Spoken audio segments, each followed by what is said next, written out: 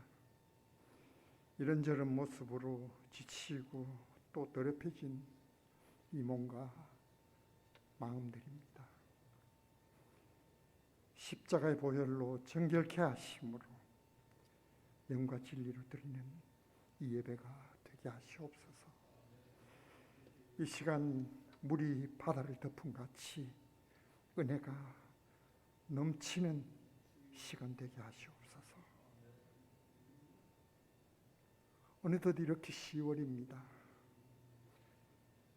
한 해의 결실을 거두어야 할 그런 때가 돌아왔습니다. 들에 얽매여서 어쩌면 주님 얼굴만 가린 부끄러운 그런 삶이었습니다. 그래도 주님께서는 우리를 불쌍히 여겨주셔서 여기까지 인도해 주셨습니다. 주님 감사합니다. 주님 사랑합니다. 이 시간 먼저 우리 대학교회를 위해서 기도합니다. 우리 성도들이 힘든 가운데서도 믿음의 끈을 굳게 잡고 나아가길 기도합니다. 더 이상 코로나를 핑계로 믿음의 변명을 하지 않기를 원합니다. 기관마다 세임 주시고 열심 주시고 또 지혜도 주시옵소서. 특별히 홈성교회와 열방성교회가 교회의 새로운 부흥을 위해 전기를 마련하는 그런 성교회가 되기를 간구합니다. 주님, 우리 성지학원을 위해 기도합니다. 모든 구성원들이 말씀 위에 세워진 이 학원임을 망각하지 않기를 원합니다. 힘든 여건 가운데서도 한 마음으로 이 어려움을 극복하게 하시옵소서. 주님, 우리 성도들을 위해 기도합니다. 삶의 무게로 힘든 우리 성도들 그 형편을 돌아보아 주시옵소서. 특별히 질병으로 고통받는 성도들에게 치유와 회복이 있게 하시옵소서. 또한 앞길이 제대로 보이지 않는 우리 젊은이들 주님 소망의 닻을 내려주시옵소서. 이제 주의 종이 말씀을 선포하실 때 성령께서 역사하심으로 말씀을 통하여 주님을 만나는 감동과 기쁨을 얻는 시간 되게 하시옵소서. 말씀을 통하여 우리 앞에 닥친 그 어떤 환난도 이길 수 있는 힘을 얻게 하시옵소서. 주님, 이 예배 가운데 오셔서 홀로 영광 받으시옵소서. 이 자리에 나오지 못한 성도들 어느 곳에 있든지 같은 은혜 내려주시옵소서. 예배를 위해 수고하는 손길들 주님 기억하시고 축복하시옵소서. 정성껏 준비해드리는 찬양 우리 모두의 고백이 되게 하시고 기도가 되게 하시옵소서. 이 모든 말씀 우리를 구원해 주신 주 예수 그리스도 이름 받들어 간절히 기도합니다. 아멘.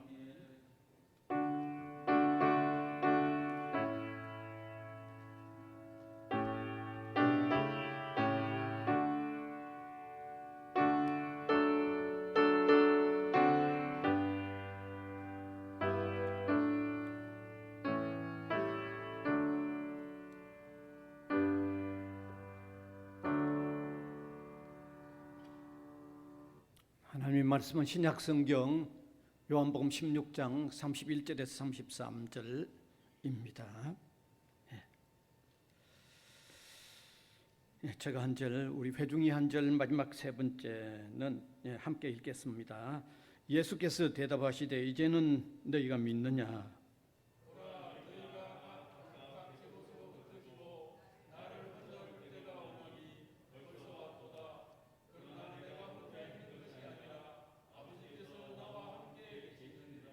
같이 읽읍시다. 이것을 너희에게 이르는 것은 너희로 내 안에서 평안을 누리게 하려 함이라.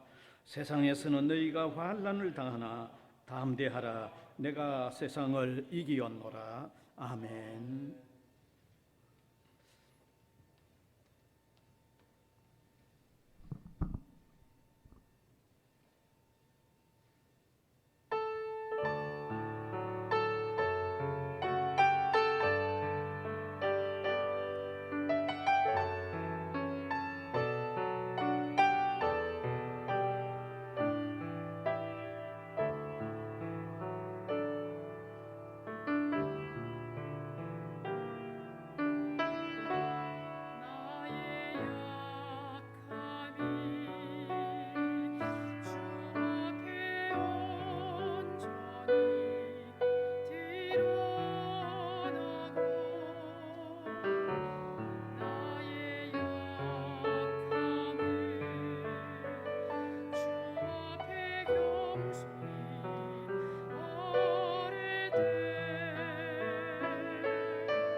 동일한 본문, 동일한 주제로 오늘 세 번째 이어지는 말씀입니다.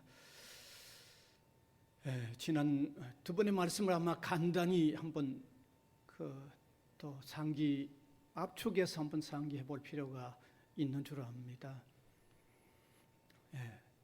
불신자들 중에는 혹시 교회에 나가면 어려움이 없지 않을까 하는 마음에서 좀 기웃기웃하는 그런 마음이 있습니다. 심지어 교회 다니는 우리 성도들 가운데도 그러한 마음을 가지고 있기 때문에 어려움이 있으면 또 낙심하는 경우도 볼 수 있습니다. 그런데 정확히 말하면 신앙을 가져도 세상에 어려움이 없는 것은 아닙니다. 예수님께서 친히 십자가를 지시기 전에 제자들에게 하신 말씀 가운데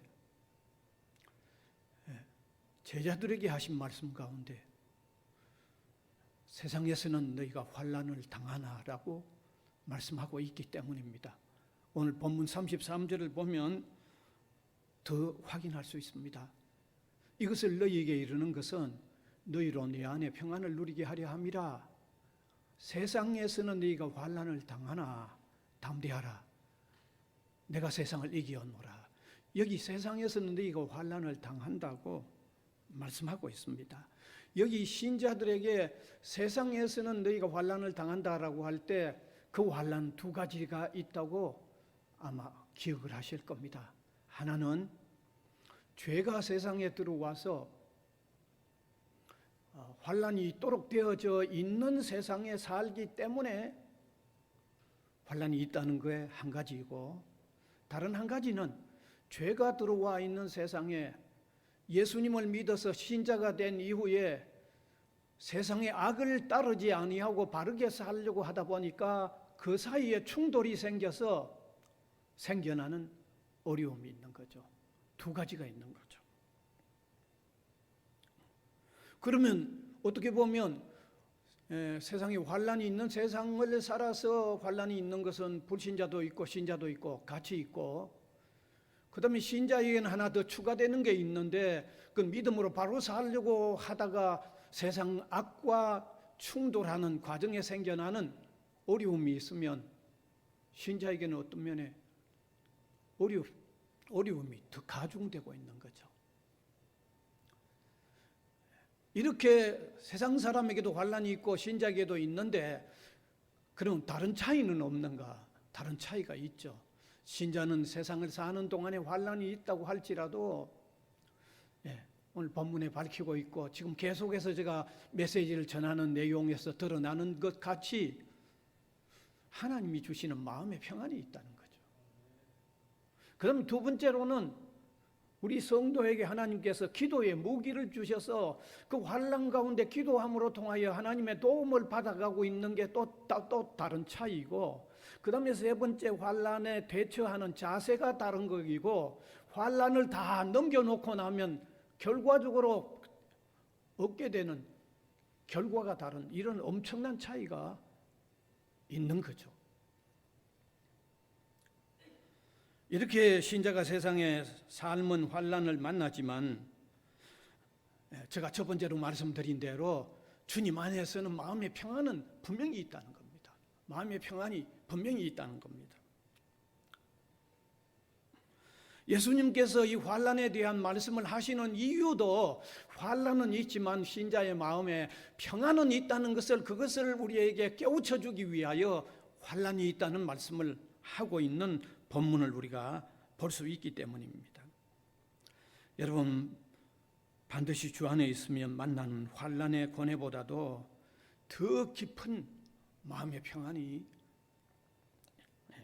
있습니다. 그렇습니다.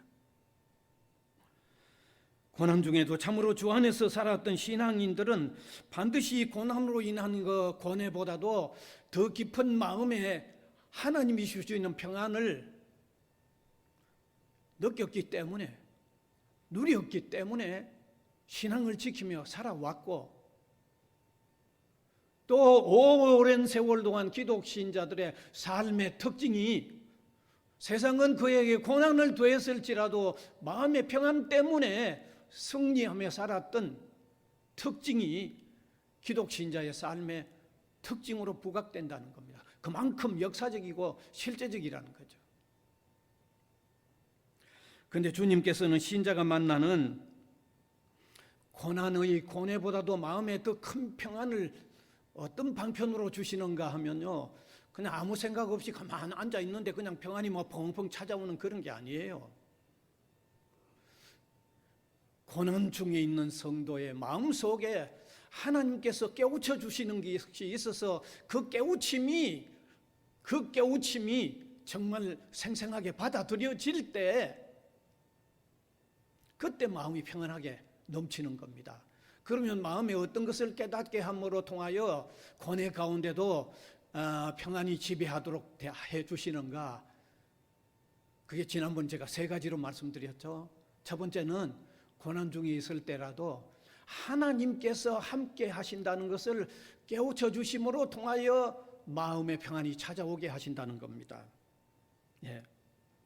여러분, 고난 중에 있을지라도 하나님이 함께 하신다는 게 깨우쳐지면 그건 마음에 평안할 수 있죠.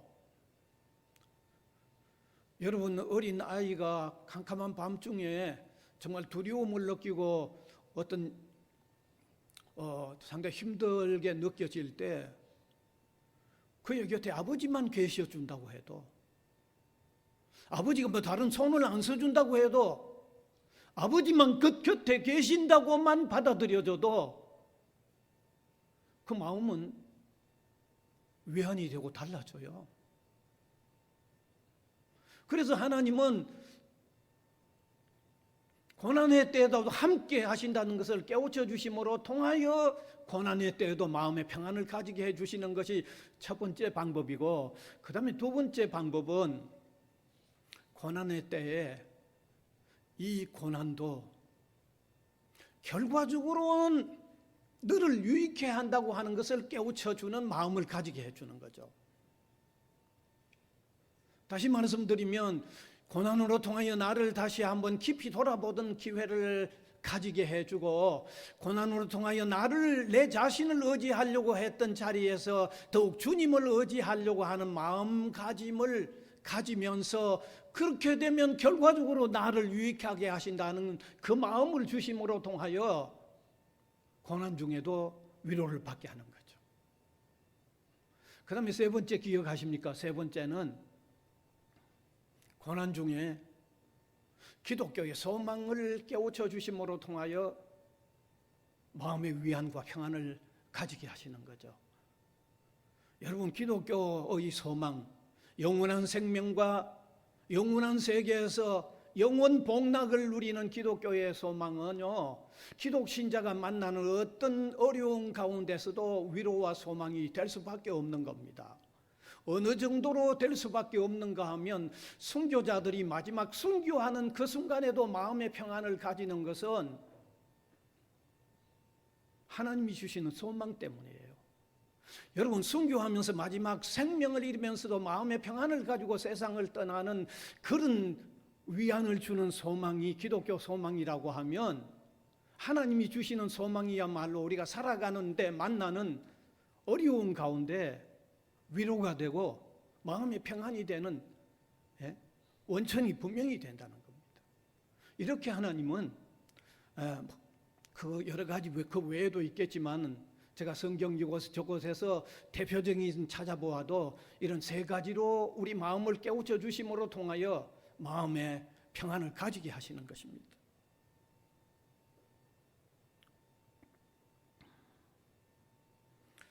바로 제가 거듭 말씀드리지만은, 이렇게 함께 하시고 또 고난도 결과적으로 유익하다는 것을 깨우쳐 주시고 기독교 소망을 깨우쳐 주심으로 통하여 고난 가운데도 평안이 있기 때문에 고난을 얘기하면서 평안을 얻게 하기 위해서 내가 고난 얘기한다고 주님은 제자들에게 말씀하고 있는 겁니다. 여기까지가 지난번에 이미 드렸던 말씀입니다. 오늘 이제 다시 이어지는 내용인데, 다시 이어지는 내용은 신자가 고난의 고뇌 가운데 더 큰 평안을 가지게 하는 더욱 결정적인 사실은 예수님께서 세상을 이미 이기셨다고 하는 것을 깨우쳐 주시는 것입니다. 이 사실도 예수님이 직접 말씀하셨습니다. 본문 33절에 보면, 같이 한번 읽읍시다. 시작. 이것을 너희에게 이르는 것은 너희로 내 안에서 평안을 누리게 하려 함이라. 세상에서는 너희가 환난을 당하나 담대하라. 내가 세상을 이기었노라. 예수님께서 환난이 있는 세상을 이기셨다는 것을 깨우쳐 주는 거죠. 여기 예수님이 세상을 이기셨다는 것은 세상의 어떤 위대한 영웅이 세상을 이겼다고 하는 내용하고는 다릅니다. 솔직히 세상의 어떤 영웅이 세상을 이겼다고 해 내하고 관계가 없습니다. 그리고 그도 실제로 예수님 안에 있으면 실제로 이긴 것도 아닙니다. 이긴 것도 아닙니다. 그런데 여기 예수님이 세상을 이기셨다고 하는 것은 이건 대단히 중요한 겁니다. 이건 어마어마하게 중요한 겁니다. 하나님과 우리 사이의 중보자로서 세상을 이기셨다는 말이고, 예수 믿는 사람을 위하여 세상을 이기셨다는 그 말입니다. 엄청난 뜻입니다, 여러분. 그래서 예수님이 승리하셨다는 것은 예수님이 승리하여 쟁취한 전리품을 우리가 함께 나눈다는 의미에서 내가 세상을 이겼다고 하는 의미의 말씀을 하신 겁니다. 예? 뭐 이렇게만 설명해도 뭐 놀라운 거죠.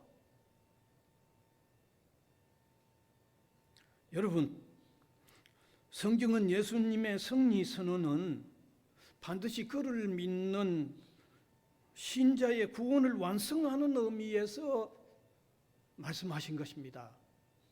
그 대표적인 한 부분을 보면, 오늘도 이 세상을 이겼다고 말씀하셨지만은 다른 어떤 성경의 한 부분을 보면 예수님께서 십자가에 우리 죄를 위하여 대속의 죽음을 죽으시는 그때 마지막에 다 이루었다고 말씀을 하시면서 숨을 거두셨어요.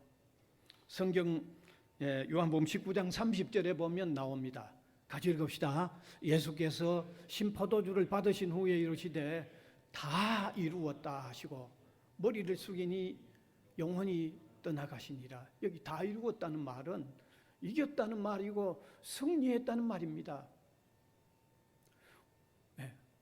우리의 구원을 이루는 대속을 완성시켰다는 겁니다.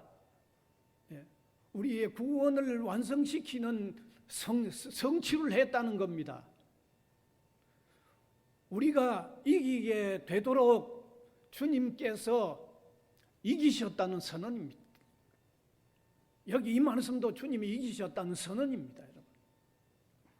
그런데 중요한 것은 예수님의 이김은 바로 그를 믿는 사람들이 함께 나누는 결과로서의 이김이라는 겁니다. 따라서 우리 신자는 환난이 있는 세상에 어려움이 있고 믿음으로 살려고 하는데 다가오는 어려움이 있어도 궁극적으로 예수 그리스도의 이기심 안에 이미 함께 이겨놓았다고 하는 사실을 생각하는 게, 그걸 기억하는 게 너무너무 중요합니다. 정확히 말하면 이미 그리스도 안에서 이겨놓고 내가 만나고 대결하는 환난과 대결하는 거예요. 이미 이겨놓고 대결하는 거예요. 예수님이 이미 이겼다고 선언해 놓았으니까. 그냥 대결하다 보면 이기게 되어져 있는 대결입니다. 이미 이겨놓고 대결하는 겁니다. 이 사실에 대하여 아주 세계적으로 유명한 한 설교자가 이 사실을 이렇게 풀어서 설명한 내용을 한번 소개합니다. 자, 차근차근하게 한번 같이 읽읍시다. 내가 세상을 이기었으며 너희는 내 안에 있고 나는 너희의 머리이다. 내가 세상을 이긴 승리는 너희의 것이다. 나는 너희의 지도자로서 너희를 위해 세상을 이겼다. 내가 이 무시무시한 싸움을 싸웠고 지금 너희가 싸우고 있는 적을 이미 정복했다. 너희가 싸움을 시작하기도 전에 내가 이미 실질적으로 그 싸움을 이겼다. 이겨놓고 우리가 싸우는 거예요. 이겨놓고 환난을 대결하는 거예요. 이겨놓고.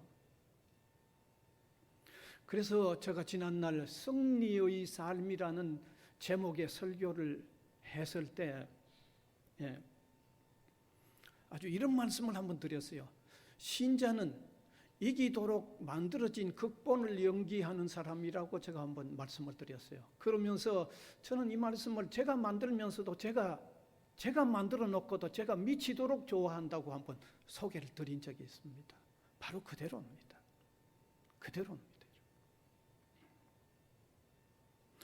우리가 어려움이 있고 고난이 있어도 그냥 믿음으로 주님을 바라보고 믿음을 지켜나가면 이기도록 되어 있는 겁니다, 여러분. 왜? 주님이 이미 이겨놓았기 때문입니다. 주님이 이미 이겨놓았기 때문입니다. 여러분, 연기하는 사람이 극본대로 연기하잖아요. 근데 극본이 이기도록 되어 있으면 그대로 하면 이기도록 되어 있는 거잖아요. 우리 성도가 그리스도의 이김 안에서 우리가 믿음 지키고 있으면 이기도록 되어 있는 것을 보장하는 게 그 극본이 성경 아닙니까? 이게 성경 아닙니까, 여러분? 성경을 그런 차원에서 우리가 받아들여야 되잖아요. 성경은 그리스도 안에 있으면 그리스도 이김 안에서 우리가 이기도록 되어 있도록 만들어진 거예요. 심지어 요한 1서 5장 4절에서 5절은 그리스도 안에 있으면 반드시 이긴다고 하는 명확한 말씀까지도 있습니다. 한번 같이 읽읍시다. 무릇 하나님께로부터 난 자마다 세상을 이기느니라. 세상을 이기는 승리는 이것이니 우리의 믿음이니라. 예수께서 하나님의 아들이심을 믿는 자가 아니면 세상을 이기는 자가 누구냐? 세상을 이겼다고 하신 예수님을 믿는 사람이 아니면 세상 이기는 사람 누구냐? 그 말입니다. 예수님 안에서 이미 이겨놓고 산다는 겁니다. 그래서 저는 성도가 살아가면서 다가오는 어려움도 제가 해석하는 게 다르다고 이미 말씀드린 적이 있습니다. 성도의 삶에 다가오는 고난은, 어려움은 우리가 해석을 달리 해야 되는 거예요. 우리를 실패하기 위해서 있는 게 아니고 전체의 극본 속에 우리 신자가 교만하지 아니하고 겸손하게 살려고 하도록, 뿐만 아니라 주님을 더 의지하며 살려고 하도록 극본 속에 넣어놓은 장애물이에요. 그것도 이유가 있는 장애물이에요. 우리를 지도록 만들기 위해서 넣어놓은 게 아니고 조심해서 겸손하면서 살도록 하기 위해서, 주님만 더 붙들고 살도록 하기 위해서 만들어 놓은 극본 속에 하나의 장애물로, 의미가 있는 장애물로 넣어놓은 겁니다. 저는 그렇게 받아들이거든요. 예.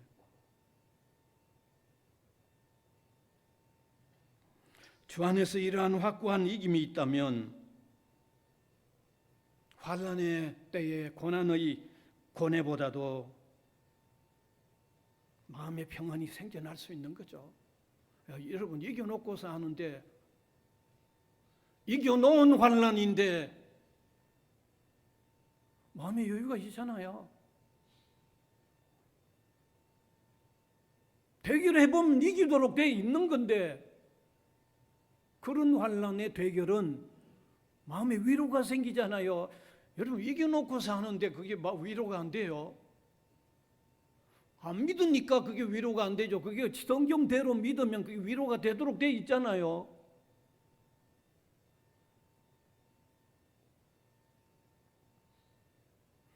여러분, 예수님께서 우리에게 내가 세상을 이겼다고 말씀하실 때 정말 우리에게 아무런 영향력 없는, 그저 본인에게만 해당되는, 우리에게는 영향력이 없는 말씀하기 위해서 내가 세상을 이겼다 그렇게 말씀하셨을까요? 그럼 쓸데없는 말씀이죠.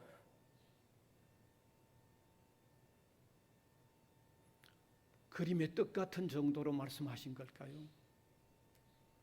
아니면 좋은 그림을 보면서 정서적으로 유익함을 느끼는 그런 정도로 우리에게 무슨 뭘 주려고 말씀하신 걸까요?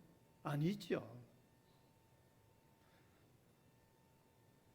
실제로 우리 마음에 평안이 지배하도록 하기 위해서 내가 세상을 이겼다고 말씀하신 거예요. 따라서 우리 신자들은 이런 면에서도 자신이 참으로 예수 그리스도를 영접하여 예수님을 진실로 믿는 사람인지 한번 점검해 보시길 바랍니다. 고뇌 가운데도 이미 이겨놓고 산다고 하는 예수님의 말씀이 믿어져서 고뇌 가운데도 마음의 평안이 작용하고 있는지 한번 점검해 보자는 거죠. 만약 그게 안 된다고 하면 이 말씀을 안 믿기 때문에 그게 효력이 작용하는 건가 안 하는 거죠. 그래서 그런 점에서도 우리가 한번 점검해 보자는 겁니다. 참으로 주님을 구주로 믿는 사람은 환난이 있는 세상의 삶을 살지만 이미 세상을 이긴 주님 안에 살기에 환난의 고난보다도 고난의 그 고뇌보다도 점점 더 깊은 평안을 찾아간다고 하는 사실을 믿으시기 바랍니다. 그 평안이 있기를 바랍니다. 그런데 여기 신자가 예수님 안에서, 이김 안에서 자신이 이긴 것도 믿기 때문에 마음이 평안해지는 것하고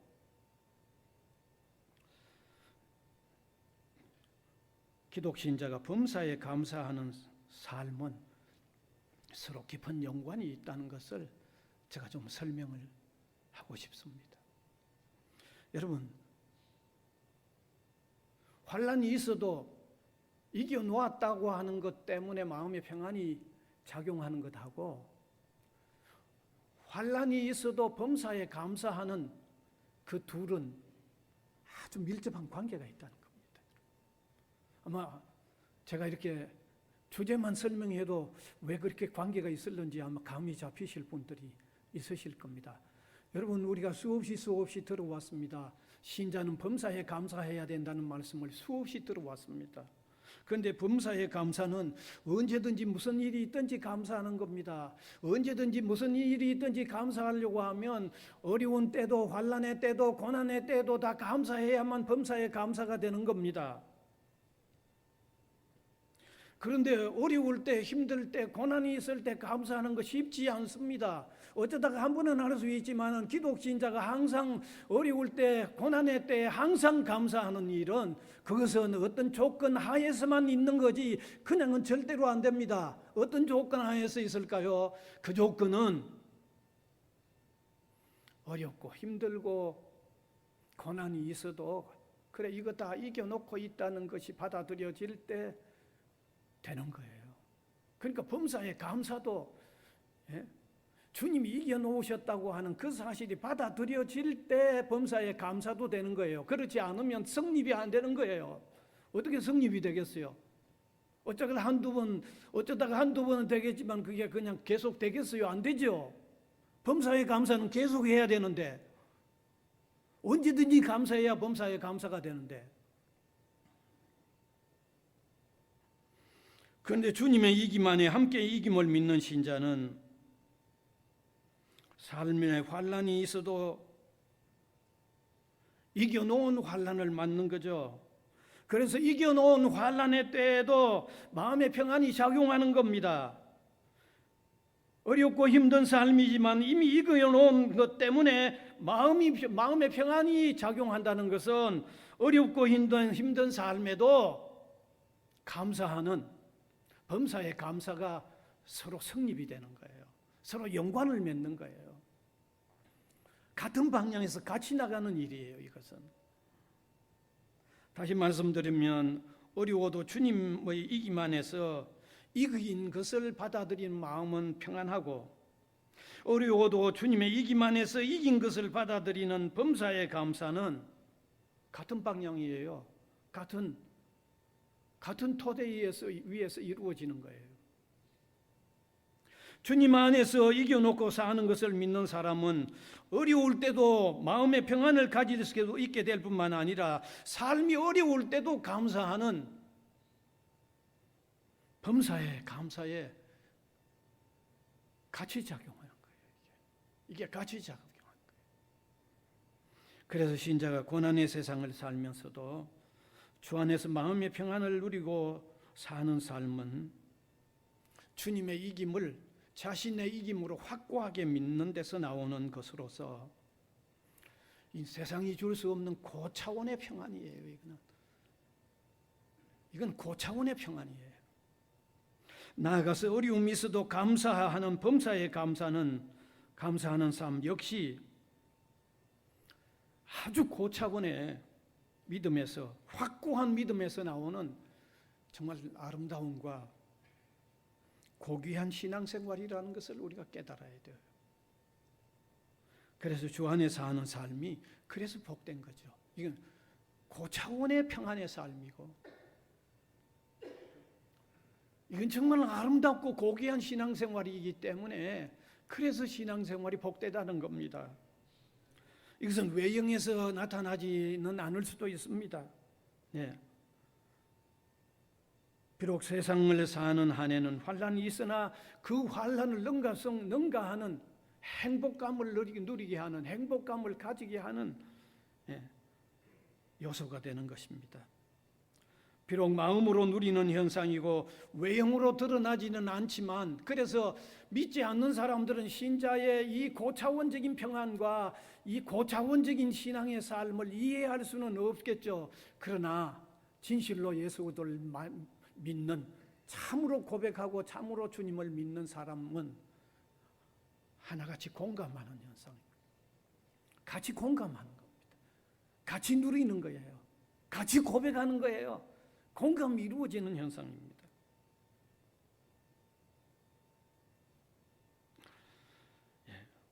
그래서 이 고난이 있는 세상 가운데도 정말 진실한 믿음으로 통하여 이 고차원적인 평안, 이 고귀하고 아름다운 이 신앙생활, 이런 신앙생활을 하는 어떤 동력이 우리 속에 작용할 수 있기를 바랍니다. 그저 하나의 이론으로 신앙 가지면 마음의 평안이 있어서 어려움을 극복하고 나간다라고 하는 이론으로만 아는 게 아니라, 우리가 진실한 신앙을 가짐으로 통하여 진실한 신앙인들이 공감하고 있는, 같이 누리고 같이 느끼고 있는 그 내용을 함께 누리면서 사는 이런 정말 알찬 신앙생활, 내용 있는 신앙생활, 정말 가치 있는 이런 신앙생활을 하는 저와 여러분이 될 수 있기를 바랍니다. 여러분, 기도하겠습니다. 은혜의 주님, 감사를 드립니다. 오늘도 우리에게 주신 말씀 가운데 내가 세상을 이겼다는 말씀으로 통하여 담대하라고 하실 뿐만 아니라 우리의 마음에 평안이 작용하는 귀한 말씀임을 이 시간에 함께 해석하여 나누는 소중한 시간을 가졌습니다. 사랑하는 주님, 이 말씀을 깊이 박힌 못과 같이 우리 마음판에 깊이 새겨져서 고난이 있고 환란이 있는 세상 속에 실제적이고 구체적으로 우리의 마음의 평안으로 작용하는 소중한 능력 있는 말씀이 되도록 역사하여 주시기를 원하옵고 바랍니다.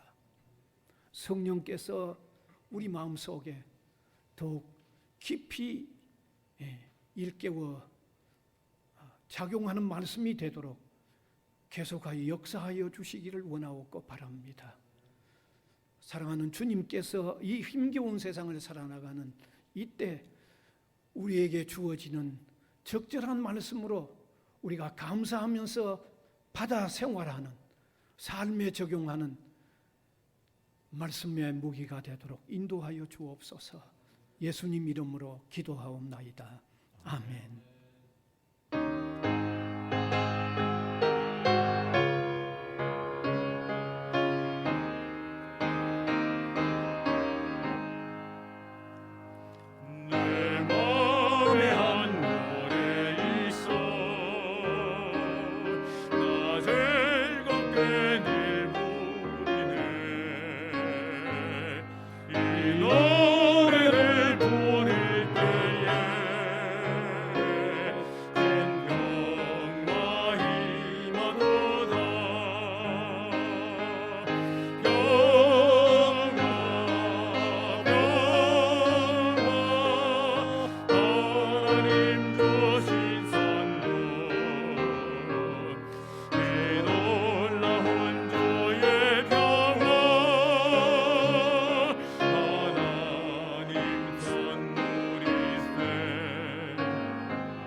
은혜를 감사드립니다.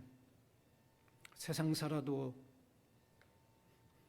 우리 혼자 사는 게 아니고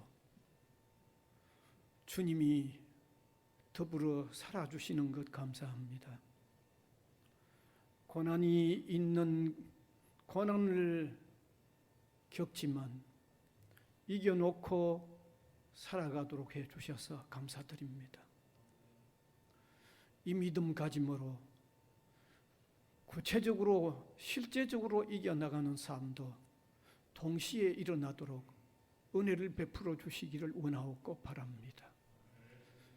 이 시간도 감사하여 각종 예물 드린 이 예물들 복음 전파에 소중하게 쓰여지도록 은혜를 베풀어 주옵소서.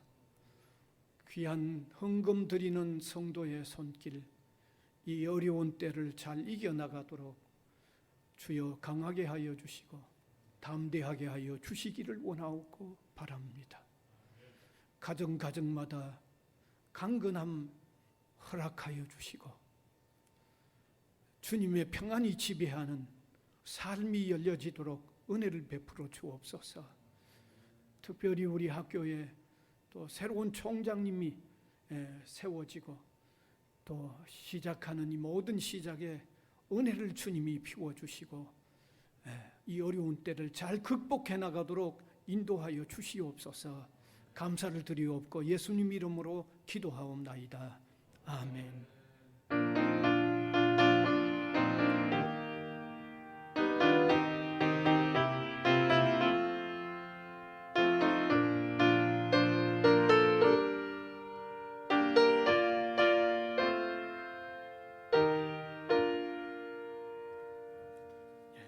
광고 시간입니다. 다른 광고들은 그대로 동일합니다. 오늘 점심 식사는 빵으로 준비가 됐습니다. 가실 때 빵 받아가시면 되고요. 그 다음에 빵 외에 또 다른 게 하나 더 있습니다. 떡이 또 있는 것 같습니다. 지난 주간에 광고 드렸던 대로 우리 김예겸 집사님 장인 되시고 장상경 집사님 아버님 되신 분 세상 믿음으로 세상을 하나님의 부르심을 받았습니다. 그래서 장례를 잘 마쳤습니다. 오늘 여기 나오셨는데 위로도 해주시고 특별히 또 떡을 준비해서 나갈 때 받아가시면 되겠습니다. 오늘 빵도 떡도 두 가지 받아가시면 되겠습니다. 그 다음에 헌금 내역 한번 확인해 주시고 온라인으로 하는 방법이 있습니다. 그 다음 지난번도 말씀드렸지만 열방선교회 홈선교회 지난주 2주 전에 모여서 계획하셨던 것 그대로 이제 아주 막 활발하게 좀 진행하시면 좋겠습니다. 광고 이상입니다. 함께 일어나셔서 635장 찬송 드리겠습니다.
우리 구주 예수 그리스도의 은혜와 하나님 아버지의 무한하신 사랑하심과 성령님의 감화 감동 교통해 나가시는 역사가 이 시간도 예배로 영광을 올려드리는 주님의 백성들 한 사람 한 사람 위에와 복음을 위하여 세워진 기관 위에 항상 함께 있을지어다.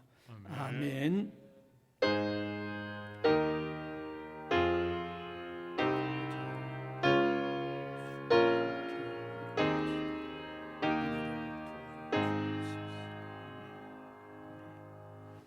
스바냐 3장 17절 배회 송되겠습니다.